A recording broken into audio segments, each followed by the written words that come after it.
Nah, sekarang kita sudah masuk di area Monumen Pancasila ya saudaraku ya.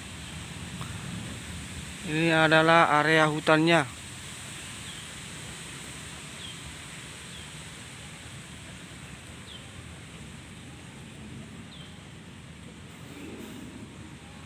Dan udara di sini juga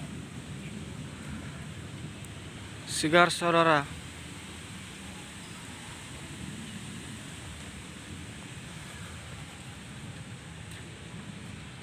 Nah, ini perlu saudara tahu, di sini dibuka untuk umum saudara.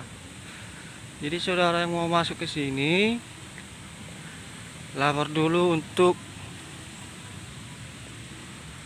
penjaga keamanan dan jelaskan apa maksud dan tujuan saudara ke sini untuk melihat monumen pahlawan revolusi. Bisa, itu tidak dilarang saudara ya. Jangan merasa takut ya saudaraku ya.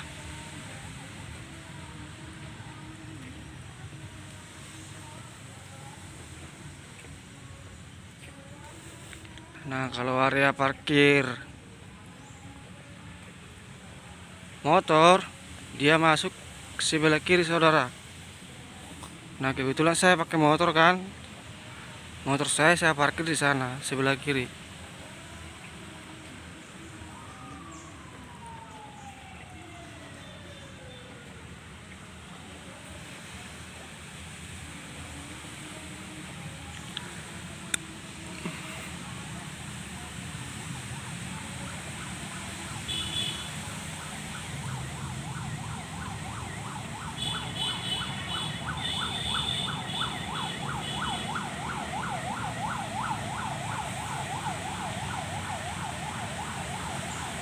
Nah, itu pintu masuk monumennya saudara.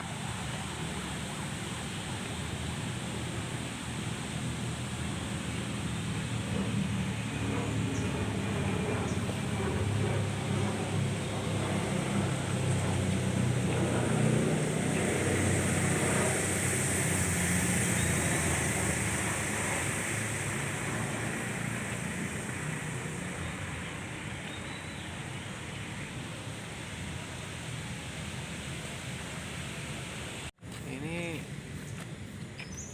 kebetulan saya melintas di area monumen Pancasila Sakti. Ini pada hari Senin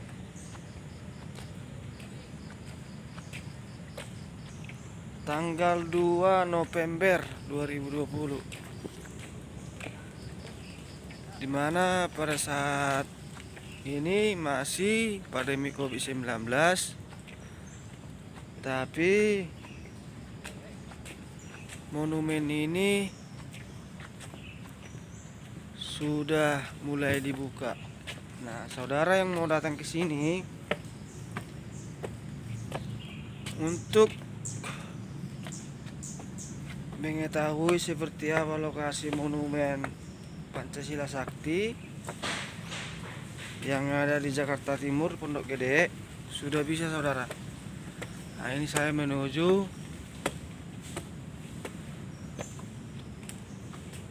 monumen Pancasila Sakti ya saudara ya. Di sini juga suasananya segar, alamnya masih terjaga.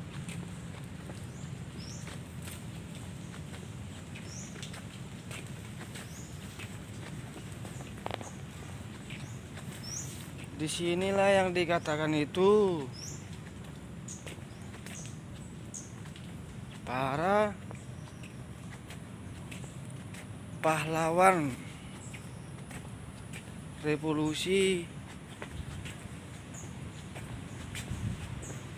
yang dimasukkan ke sumur tua.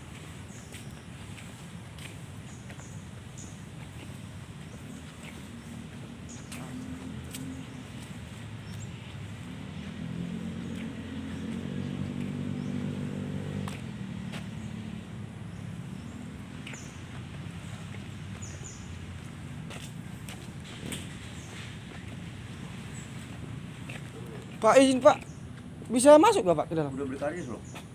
Kartis belum? Berapa orang? Cuma saya doang sih. Sendiri? Iya. Itu? Belum bikin. Siapa bikin, Lip?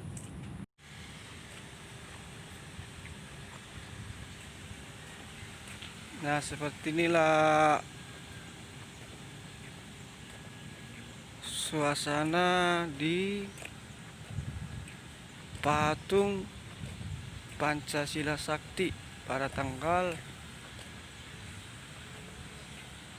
2 November 2020 pada hari Senin. Nah,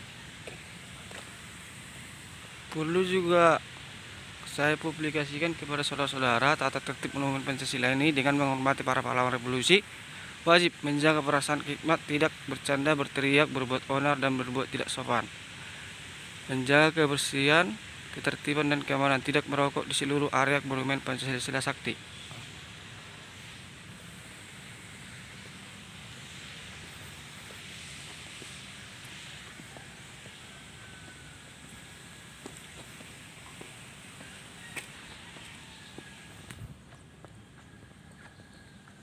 Jadi saudaraku setanah air, baik ini orang tua, baik ini generasi bangsa, saudara tidak perlu takut untuk masuk ke sini.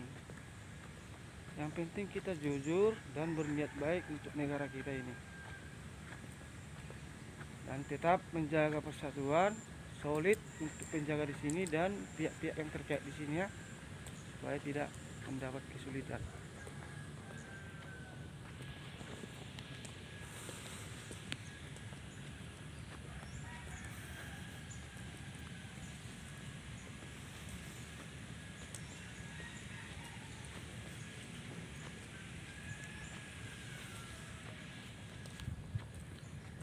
Tentang tarif tadi saya sendiri Rp5.000. Nah, ini salah satu tulisan yang saya duga inilah tulisan lama ya, Pancasila, Ketuhanan Yang Maha Esa, kemanusiaan yang adil dan beradab, persatuan Indonesia, kerekatan yang dipimpin oleh hikmat, kebijaksanaan, dan perwakilan. Ini adalah naskah dari Pancasila ya saudaraku ya. Nah,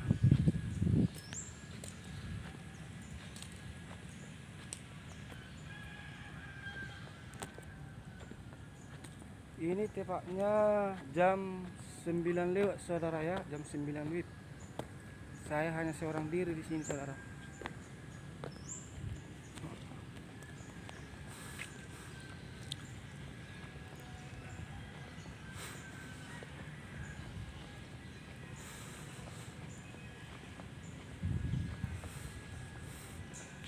Serambi penyiksaan pada tanggal 1 Oktober 1965. Serambi rumah digunakan oleh pemberontak G30 SPKI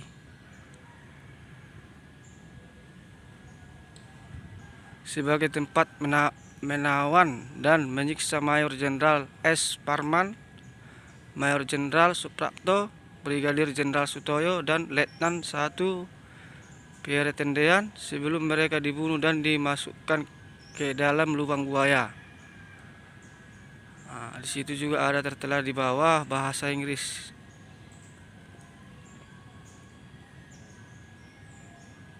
Nah, kalau sesuai tulisan ini, rumah inilah jadi tempat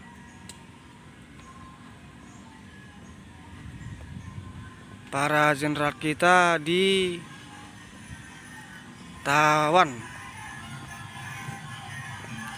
Di sini ada 3 patung pahlawan revolusi kita yang bernama almarhum Letu P.A. Tendean, Brigjen TNI Sutoyo S, Majen TNI R. Suprapto.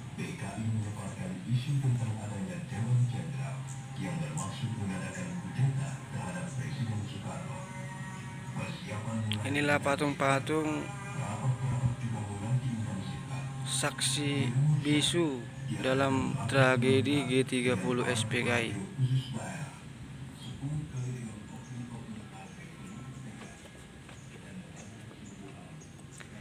Nah, inilah yang dikatakan itu sumur maut pada tanggal 1 Oktober 1965. PKI menggunakan sumur tua sedalam 12 meter dan berdiameter 75 cm untuk mengubur 7 jenazah pahlawan revolusi. Jadi 7 ya. Nah, inilah sumur tuanya saudaraku ya. Jadi patut kita bersyukur kepada pahlawan revolusi kita sudah bertahan untuk mempertahankan Pancasila sebagai ideologi negara kita. Nah, inilah sumur tuanya saudaraku ya. Kalau saya masih kurang paham membacanya, tapi semampu saya akan saya bacakan.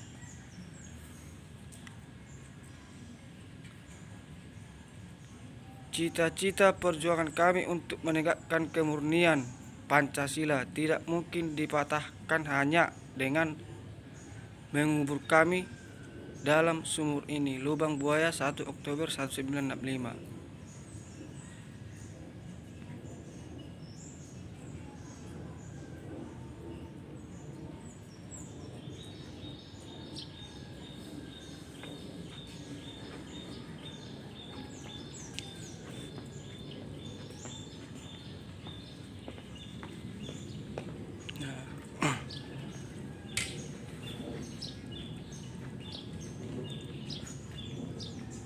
Inilah ketujuh jenderal kita yang jadi korban keganasan G30 SPKI.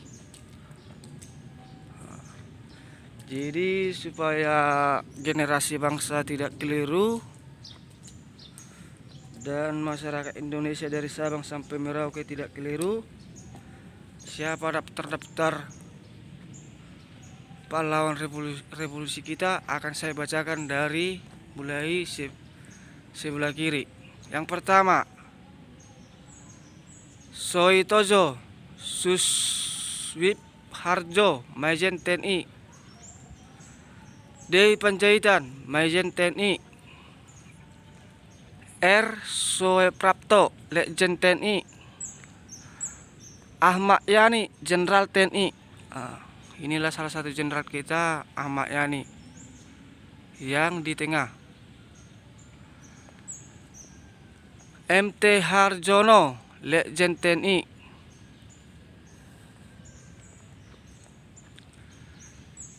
S. Suparman, Legend TNI. Pierre Tendean, Kapten CJI. Jadi di sini 1 2 3 4 5 6 7. 7 ya saudara ya. 1 2 3 4 5 6 7.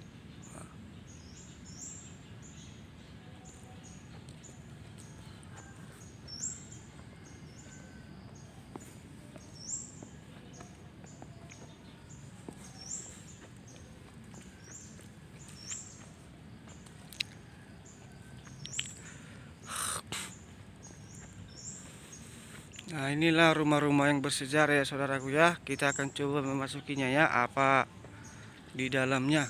Nah, kalau ini kan digembok ya.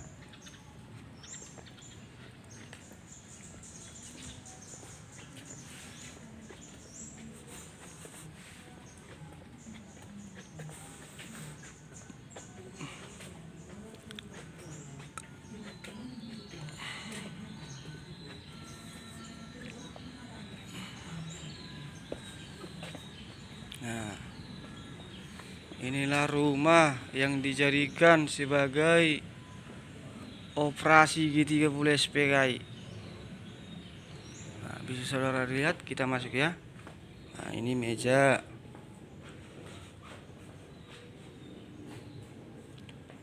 Nah, ini tempat tidur. Nah, Masih ada benda-benda bersejarah ya saudaraku ya. Ini lemari. Ini mesin jahit. Nah, bisa saudara lihat semua ya.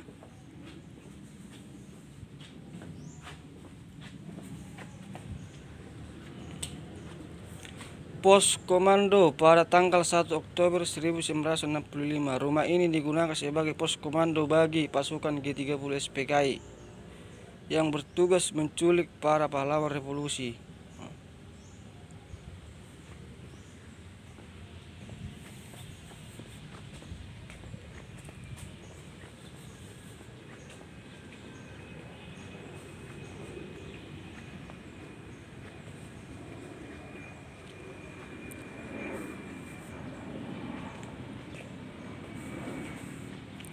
Inilah rumah dapur umum. Rumah ini pada tanggal 1 Oktober 1965 digunakan sebagai dapur umum bagi anggota pasukan pemberontak G30 SPKI.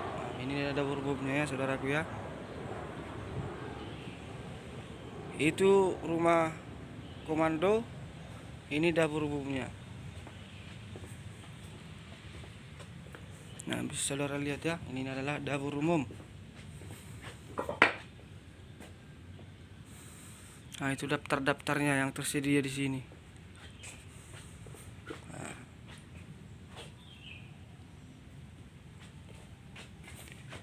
Inilah sisa genteng asli dari ketiga rumah ini. Nah, inilah sisa gentengnya.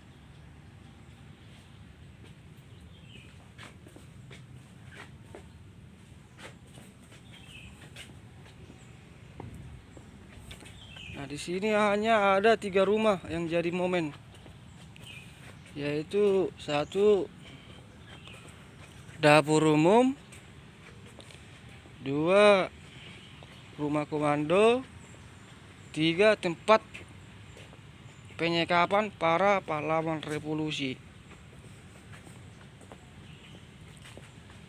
Nah, ini kita lihat dulu mobil ini apa keterangannya saudaraku ya.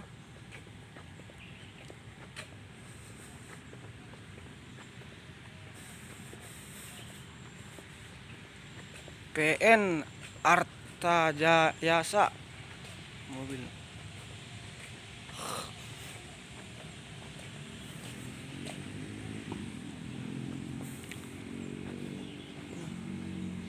Ini kita baca sejarah singkat truk Dokdel B2982L. Mobil truk Dokdel tahun 1961 nomor polisi B2982L ini adalah replika kendaraan jemputan PN Arta Jasa sekarang divisi cetak uang logam Perum Peruri yang dirampas oleh pemberontak G30 SPKI di sekitar Jalan Iskandar Syah, daerah Blok M, Kebayoran Baru, Jakarta Selatan. Kemudian kendaraan tersebut digunakan oleh pemberontak G30 SPKI menculik dan mengangkut jenazah Brigjen TNI di Panjaitan dari kediamannya ke daerah Lubang Buaya, Jakarta Timur pada tanggal 1 Oktober 1965. Diresmikan tanggal 29 bulan 9 1994. Kapus Jarah Abri Slamet Sugijar Jo, Brigjen TNI. Bangunan cukup ini adalah praserta dari Perum Peruri, Jakarta 7 Agustus 1965. FG Lesilolo, Direktur Utama. Nah, inilah mobil yang dirampas pemberontak untuk dijadikan menjemput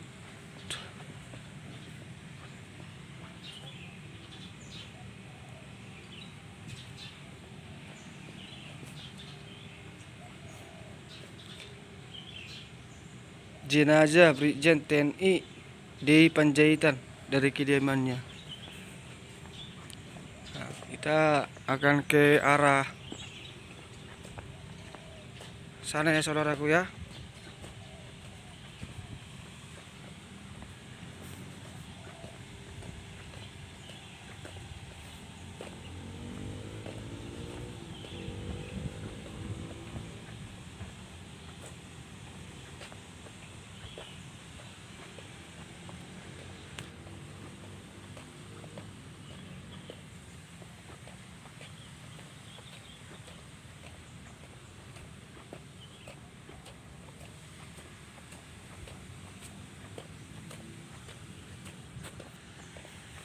Jadi pesan saya juga kepada generasi bangsa dan orang tua, kalau menurut saya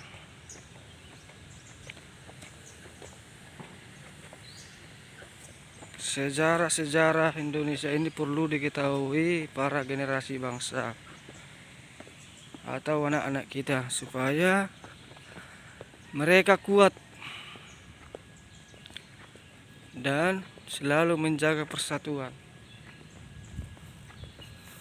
dan supaya menambah wawasan supaya tidak terjadi lagi hal-hal seperti ini.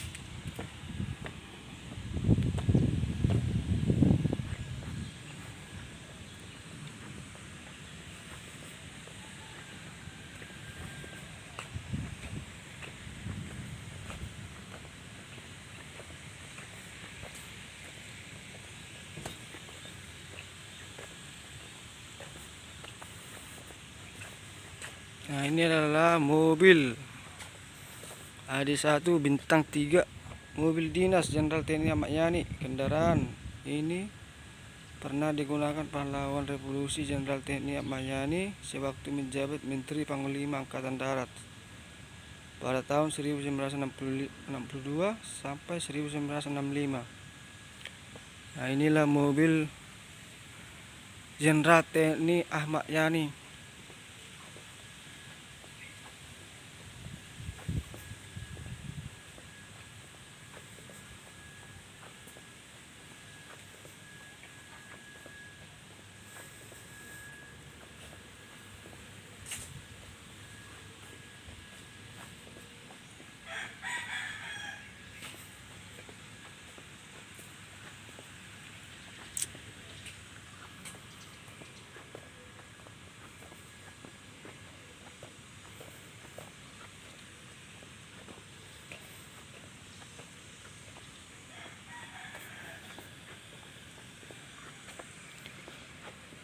Ini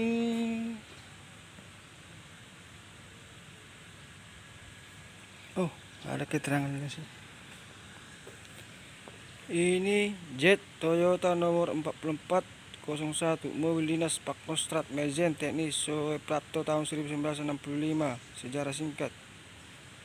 Mobil Jet Toyota Kapas nomor 4101 dengan nomor registrasi Angkatan Darat 30301 1232 buatan tahun 1964 merupakan salah satu mobil dinas Panglima Komandan Cadangan Strategis Angkatan Darat Pangkostrat pada tahun 1964 yang pada waktu itu dijabatan oleh Mayor Jenderal TNI Soeprapto.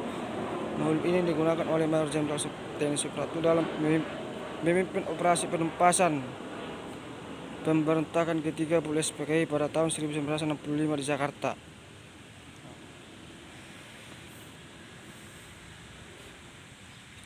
Inilah mobil yang digunakan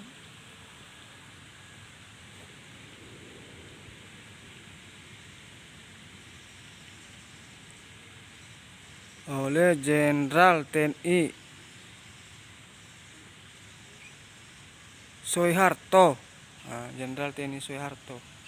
Ini adalah mobil Jenderal TNI Soeharto, Presiden Republik nomor 2, untuk menumpas G30 SPKI. Inilah mobil beliau ya.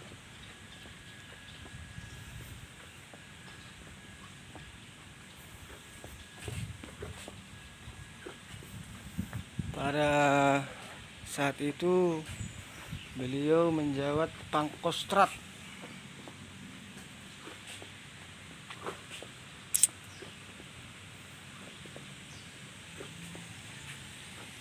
Nah, monumen ini juga diresmikan oleh Presiden RI kedua, yaitu almarhum Soeharto.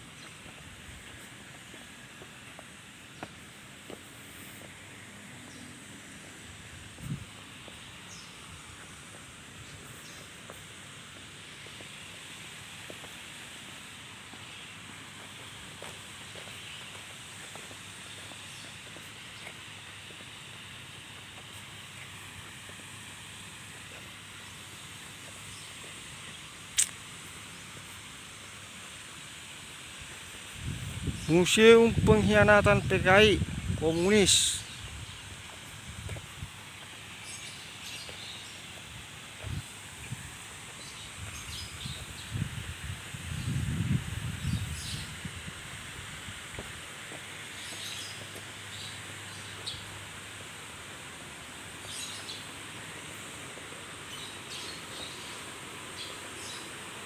Nah, ini gedung ini diresmikan oleh Presiden kedua Soeharto, Jakarta, tanggal 1 Oktober 1992. Nah, oke, sekitar seperti itu dulu di wilayah luar gedung ini ya, saudaraku ya. Nah, ini kita sudah di dalam gedung Monumen Pancasila Sakti. Tapi di sini masih banyak yang mau dibaca, tapi kita hanya mempublikasikan videonya aja ya, saudaraku ya.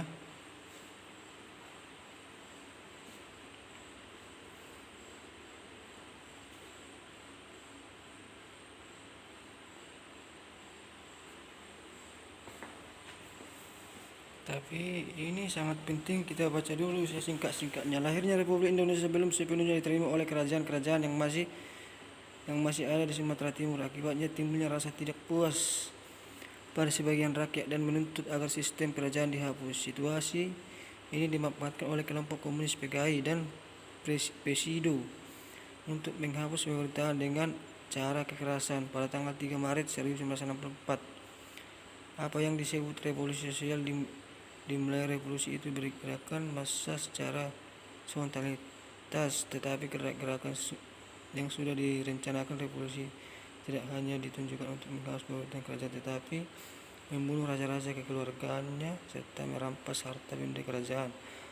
Pada hari pertama aksi teror pembunuhan kerajaan tersebut Tanjung pada lantai perapatan dengan Santer. Walaupun pada tanggal 5 Maret 1945 ke-1 dibubarkan dan ditempatkan dua pemerintahan RI di Sumatera Timur, namun Sultan Langka hanya tidak luput dari kekerasan pada malam hari. Nanti aja kita baca ya, saudaraku ya.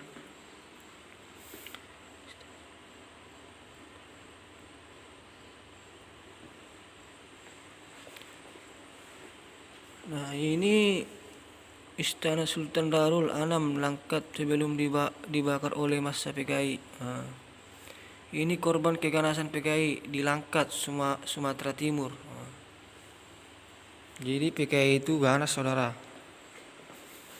Nah, inilah patung Partai Komunis.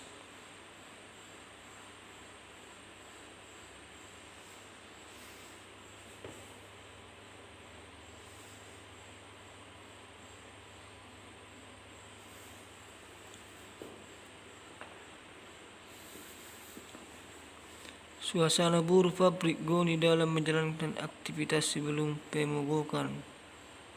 Pasar Delagu, Klaten yang ramai didatangi pembeli sebelum terjadi pemogokan buruh.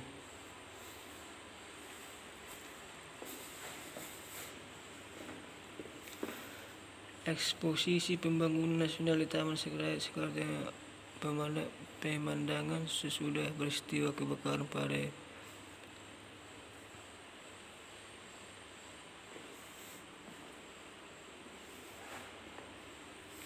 di sini banyak materi-materi yang harus dibaca tentang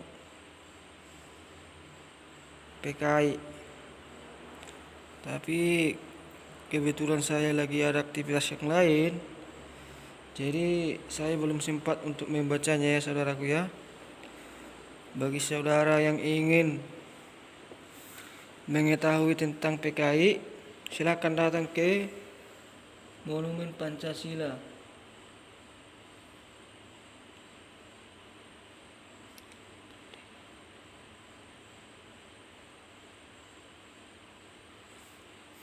Di sini sudah jelas apa materi-materi yang mau diambil dari G30 SPKI. Nah, di sini juga ada Musso berpidato di hadapan masyarakat Madiun. Nah, ini korban keganasan pemberontakan PKI Musso. Foto Musso. Ini foto Musso.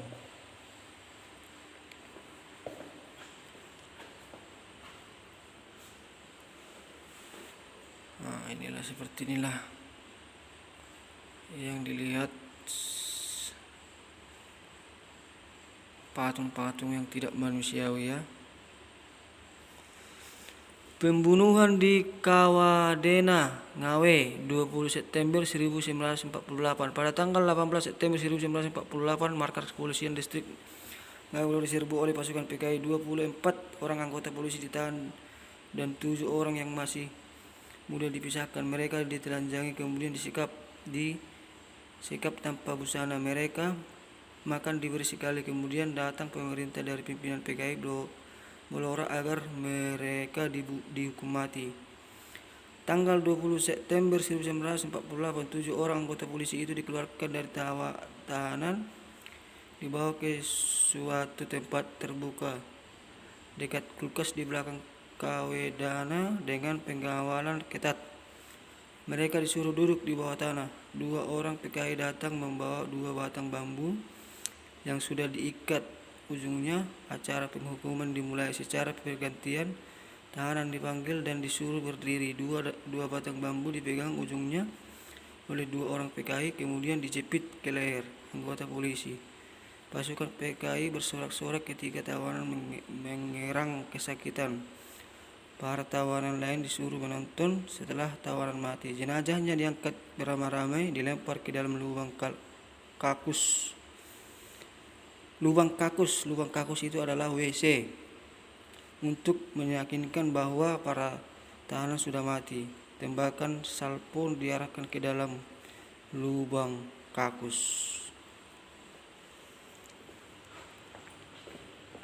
Wah, kaget saya saudara.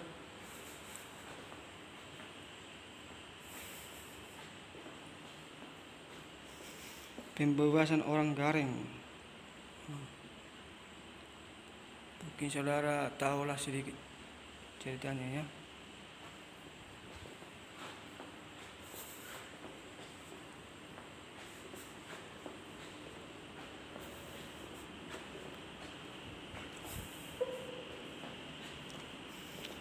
Penghancuran PKI di Soko.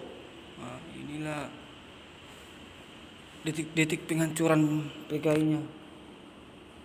Setelah gagal merebut kota Trangkela, Batalion Maladi Yusuf pembuatan pertahananku. Bisa lihat saudara ya, baca ya. Bisa juga di screenshot ya, baru dibaca.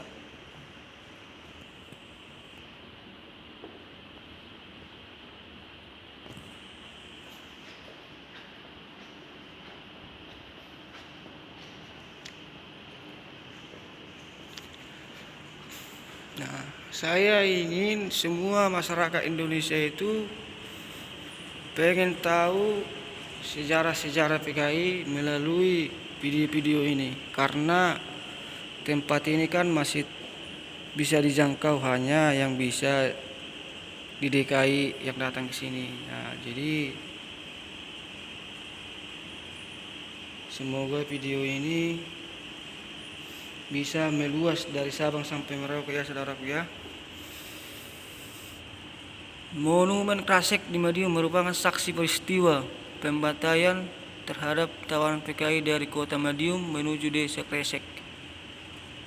Kecamatan Ungu, Kewadanan, Dengus, Manungan, Kresek di Madiun. Nah, ini juga sebelum di Jakarta sudah terjadi di Madiun. Pembantaian di Dugus 1 Oktober 1945. Nah, bisa saudara screenshot ya untuk bisa dibaca.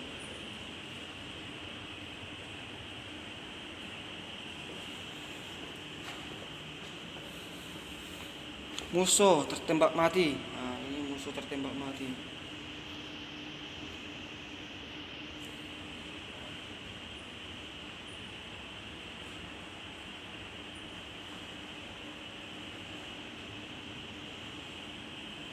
Ini foto si musuh.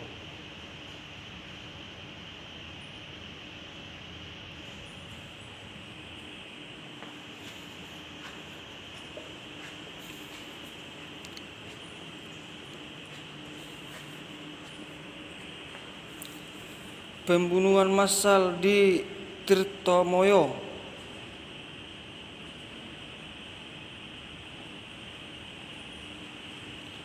Seram ini saudara, pembunuhan massal ini.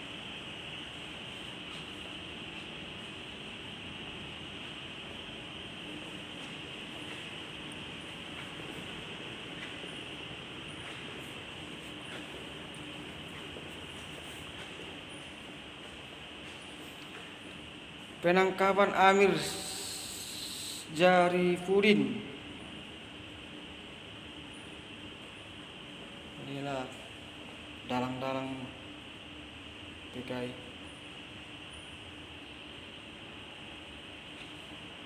Nah, operasi ini dipimpin oleh presiden kita ya, presiden kedua.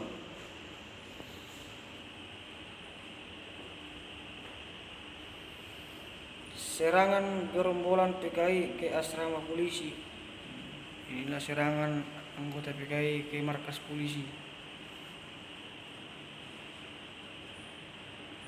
Nah, di sini juga jelas di sini identitasnya saudara ya. Jadi kita harus membawa dasarnya dari sini karena ini adalah sudah diresmikan oleh presiden kita. Peristiwa Tanjung Murawa. Nah, ini peristiwa Tanjung Murawa.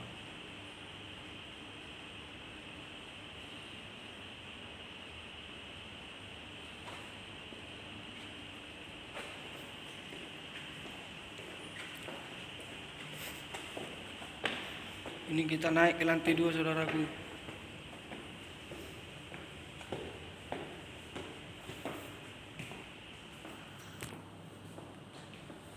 Tapi di sini saudaraku, di gedung ini 2 kali saya kaget.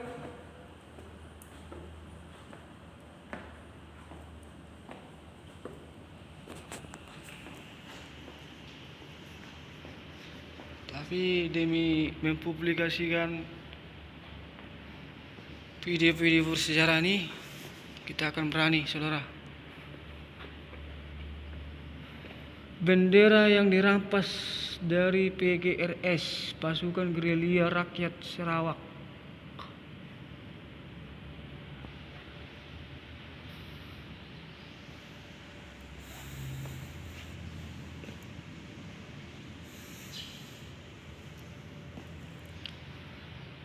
Paraku, Republik Rakyat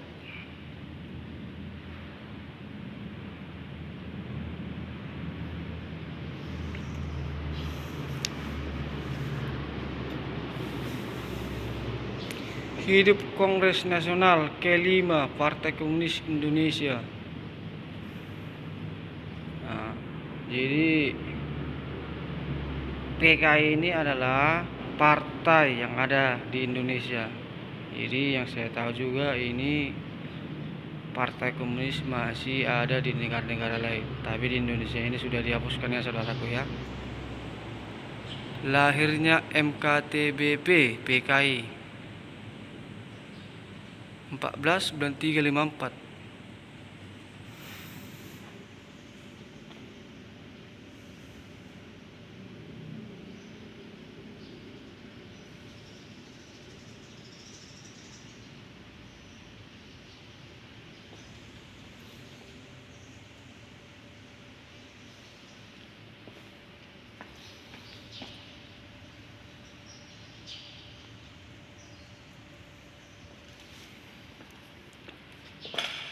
DN Aidit diadili.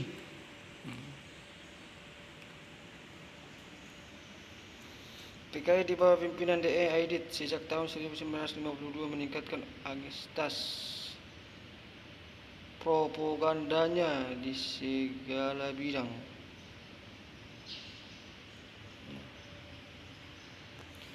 Inilah saat-saat DN Aidit diadili di pengadilan.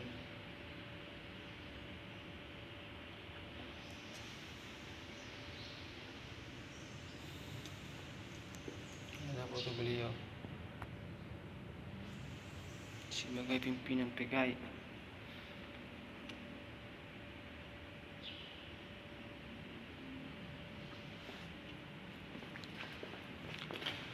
Kampanye budaya PKI. Inilah kampanye budaya PKI. Kembangkan sasira revolusioner. Kembangkan sastra revolusioner.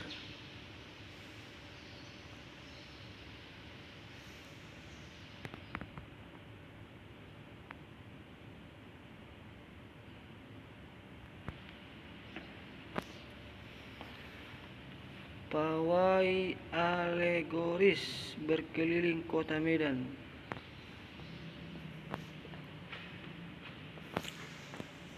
Rongrongan PKI terhadap ABRI 1964-1965. Kongres Persatuan Pamong Desa Indonesia PPDI tanggal 7 Agustus 1964. Bubarkan Babinsa.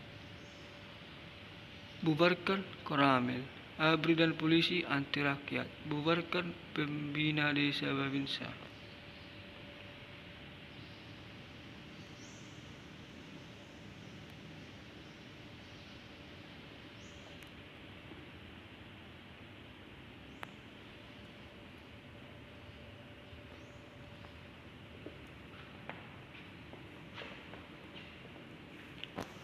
Peristiwa Kanigoro.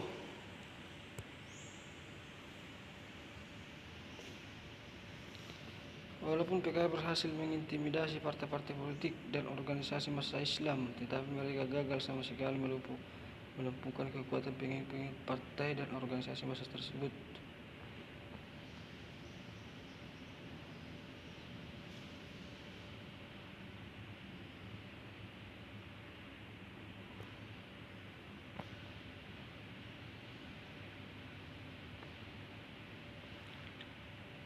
Ganjang para santri. Ganjang Mas Jumi. Ganjang kontrak revolusi.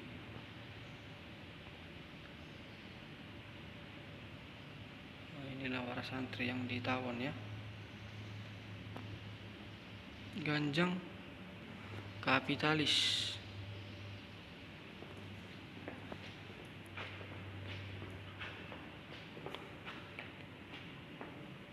Lahirnya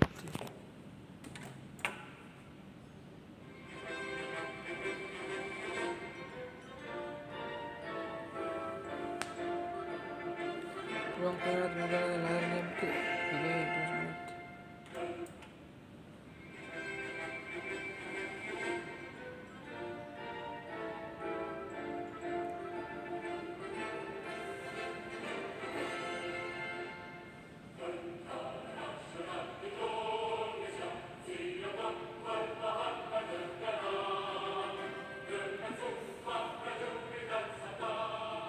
Lahirnya MKTBP PKI. Lahirnya MKTBP PKI 14 Maret 1954. Di bawah pimpinan tokoh-tokoh muda seperti DN Aidit, sejak tahun 1960, PKI bangkit kembali dan berusaha menanamkan pengaruhnya di berbagai kalangan. Untuk mencapai kekuasaan politik, PKI menyusun metode perjuangan yang diberi nama Metode Kombinasi Tiga Bentuk Perjuangan atau MKTBP. Metode ini dirumuskan dalam Kongres Nasional 5 PKI pada tanggal 14 Maret 1954 yang antara lain berisi perjuangan gerilya di desa, perjuangan revolusioner kaum buruh di kota, bekerja intensif di kalangan ABRI. MKTBP merupakan metode perjuangan yang tertutup. Kegiatan di lingkungan ABRI dilaksanakan oleh Biro Khusus PKI.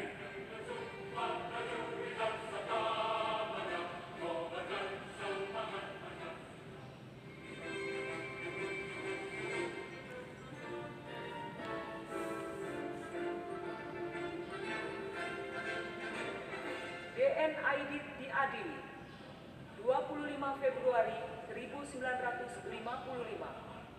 DNID telah mengeluarkan statement Politbiro CCPKI yang berjudul Peringati Peristiwa Madiun secara intern pada tanggal 13 September 1953. Dalam statement tersebut, PKI secara terang-terangan dan sengaja menghina pemerintah RI dengan menyatakan bahwa pemberontakan PKI tahun 1948 bukan dilakukan oleh PKI, tetapi akibat provokasi pemerintah Hatta. Untuk mempertanggungjawabkan statement tersebut, Sekretaris Jenderal Politbiro CCPKI DNID dihadapkan ke Pengadilan Negeri Jakarta. Sidang dimulai tanggal 25 November 1954 dan berakhir tanggal 25 Februari 1955 dengan keputusan DNID bersalah.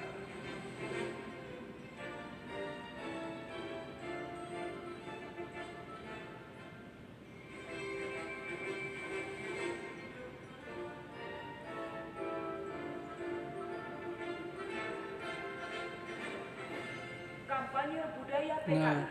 25 Maret 1960. Tidak hanya di bidang politik Setelah yang dikuasai oleh PKI, pemerintah tetapi juga telah bidang lain seperti sastra dan budaya. melestarikan Usaha yang dilaksanakan oleh lembaga kebudayaan Lekra bersama semua lembaga yang kolaborasi patung-patung tentang G30 SPKI, pemerintah juga di sini pada tanggal 22 sampai 25 Maret 1963 diselenggarakan Konferensi Nasional Dual Lembaga Sastra menyediakan Medan penerjemahannya melalui video dan rekaman suaranya, saudara ya. yang Jadi harus bernafaskan komunisme, tetapi juga membahas masalah politik kita tidak akan agar segera kesulitan dibentuk untuk kabinet gotong royong mengambil yang materi. memungkinkan tokoh-tokoh PKI di dalamnya.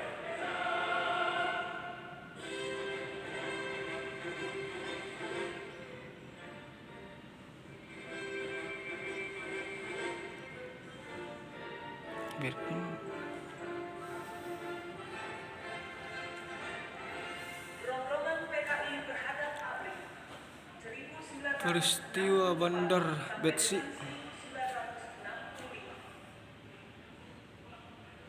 Kampanye anti ABRI khususnya TNI AD berlatar belakang pada kecemburuan PKI karena ABRI berhasil membentuk pengaruh PKI di kalangan rakyat. Berbagai macam cara kampanye anti ABRI telah dilakukan PKI, seperti tuduhan, isu, Pawai Ofensif Revolusioner PKI di Jakarta. tahun 1964 PKI dengan ofensif Hidup Persatuan Nasional Jang Revolusioner HUT PKI G45 23 Mei 1965 Jakarta. Galang Persatuan Nasional Revolusioner HUT PKI G49 23 Mei 1965. Gajang Setan Desa, Gajang Setan Kota, HUT PKI.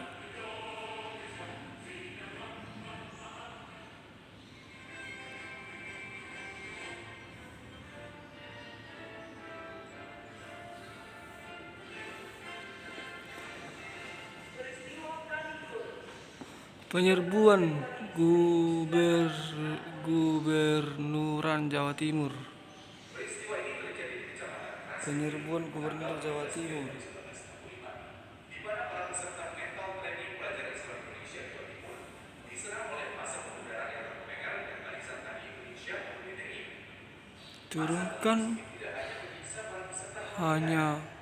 Turunkan harga beras.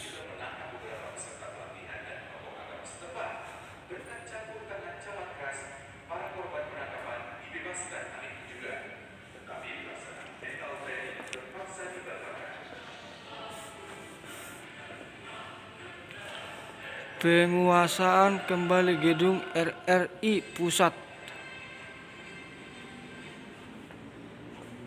pemasangan kembali gedung RRI Pusat.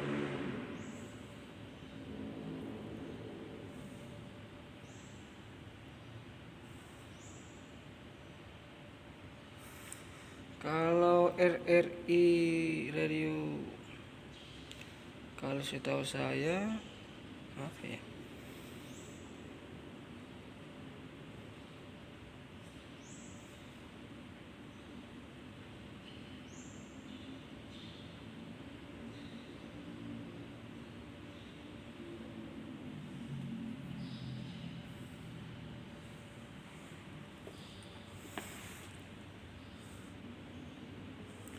Radio Republik Indonesia. Itulah yang setahu saya, saudara ya. Peristiwa Kehitungan Yogyakarta. Berita Yuda.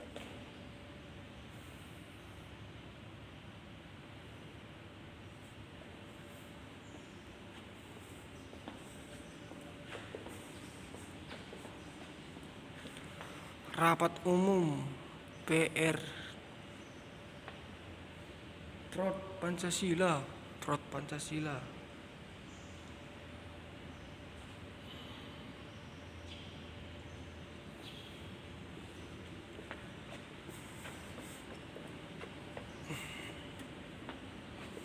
Penangkapan Den Aidit 22 November 1965.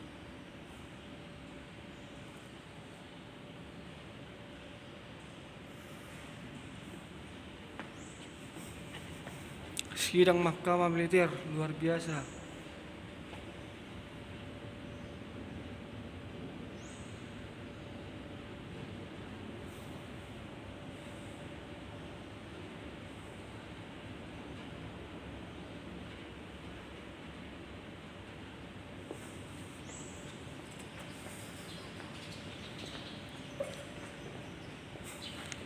Rakyat Jakarta menyambut pembubaran PKI.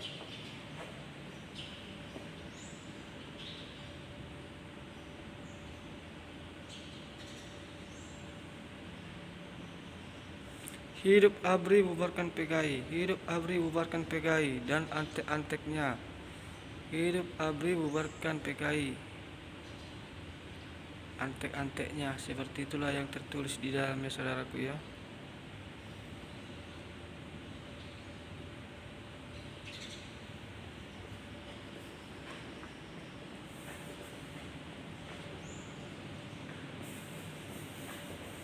Operasi Trisula di Blitar Selatan. Nah, ini sangat penting, ini saudara, perlu kita bacakan. Setelah PKI dibubarkan, sisa-sisa dipimpin PKI berusaha membangun kembali partai dengan cara membentuk basis-basis gerilya yang disebut Komite Proyek Copro. Melalui Copro Blitar Selatan, PKI membentuk Sentra Komite KCCC dan Komite Daerah CBN Jawa Timur sebagai persiapan gerilya mereka menyusun kekuatan bersenjata, mengintensifkan latihan kemiliteran, membangun kubu pertahanan.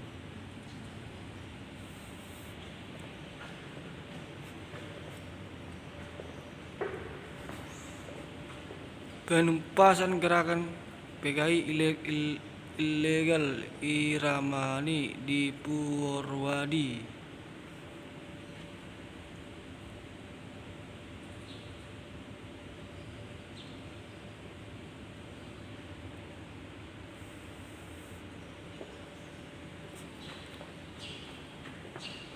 Tertembak matinya SA Sofyan.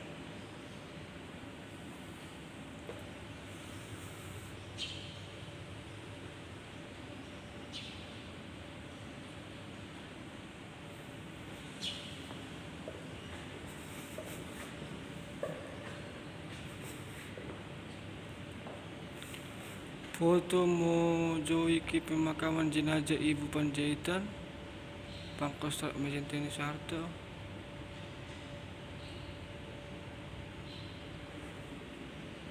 Ibu S. Parmat, Ibu MT Haryono.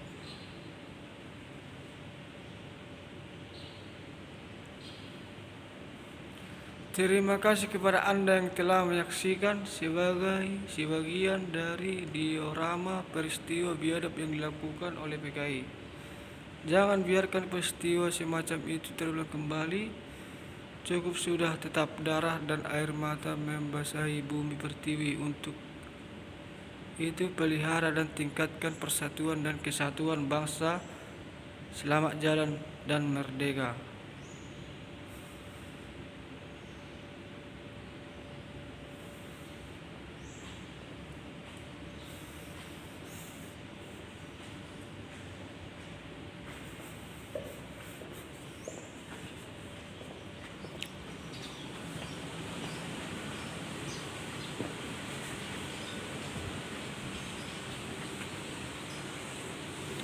Nah, inilah gedung monumen Pancasila Saktia yang dimana di sini disediakan materi-materi dan patung-patung dan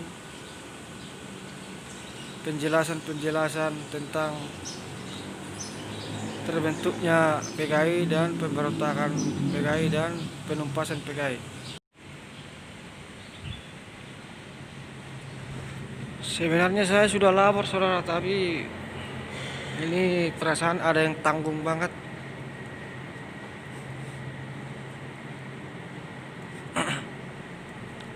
Kita semua difitnah dan saudara-saudara telah dibunuh. Kita diperlakukan demikian, tapi jangan kita dendam hati. Iman kepada Allah Subhanahu wa taala, iman kepadanya meneguhkan iman kita, karena dia perintahkan kita semua berkewajiban untuk menegakkan keadilan dan kebenaran. Cuplikan pidato Jenderal Ahmad Nasution pada upacara pemberangkatan jenazah 7 pahlawan revolusi di Bab 5 Oktober 1965.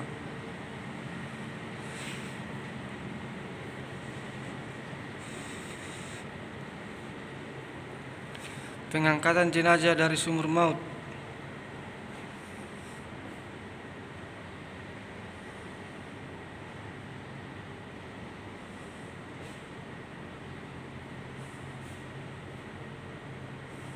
Pengangkatan jenazah Brigjen Suitojo S.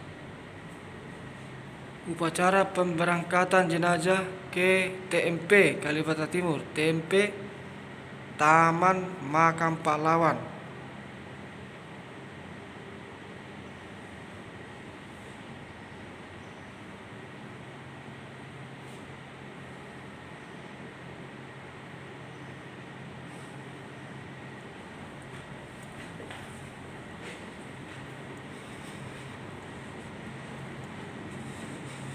Pengamanan Lanuma Halim Perdana Kusuma.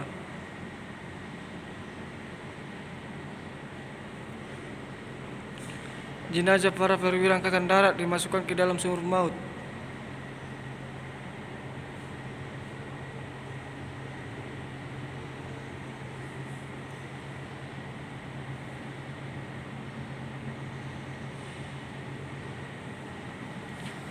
Latihan sukarela PKI di Lubang Buaya.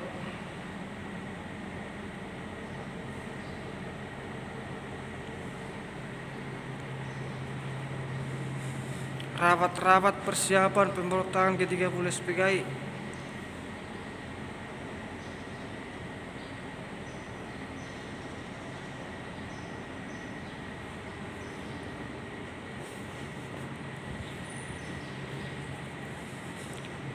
Nah, inilah ke-7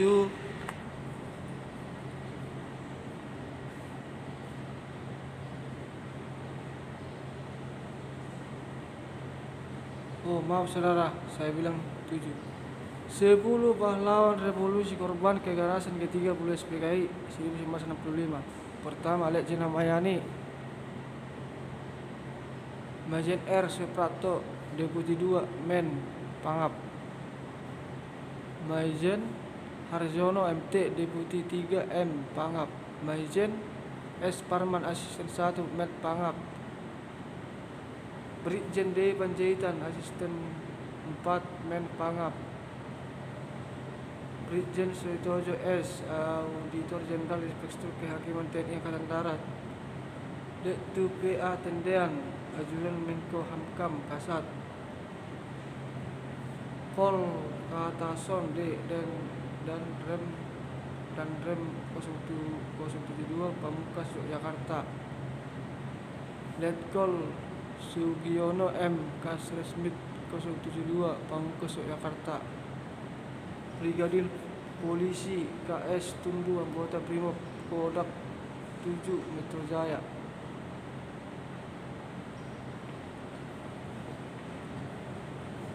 Kita dari sebelah sini dulu ya saudara ya.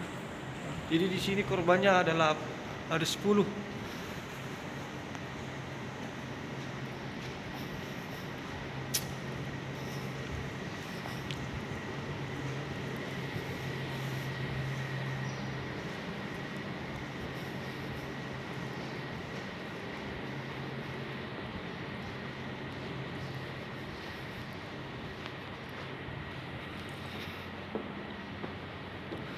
Penculikan Jenderal Ahmad Nasution.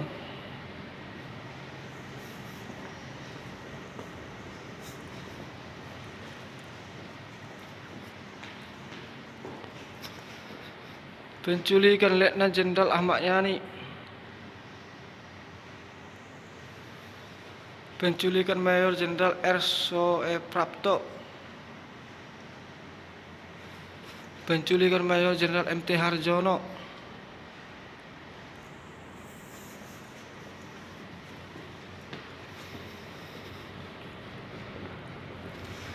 Penculikan Mayor Jenderal S. Parman.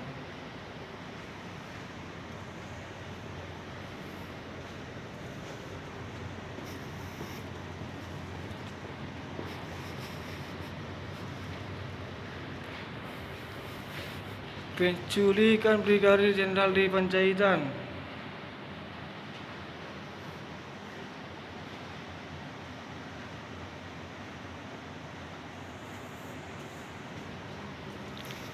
Penculikan Brigadir Jenderal Soetojo S.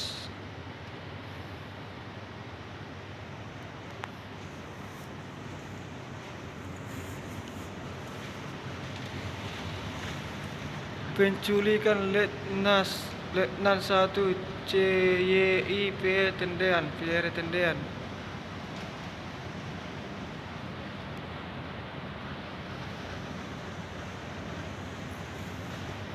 Tertembaknya Ajun Inspektur Polisi tingkat 1 KS Tubun.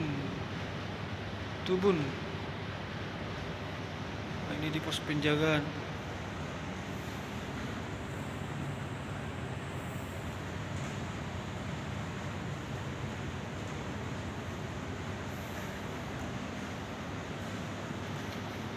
Tertembaknya Ade Irma Suryani Nasution.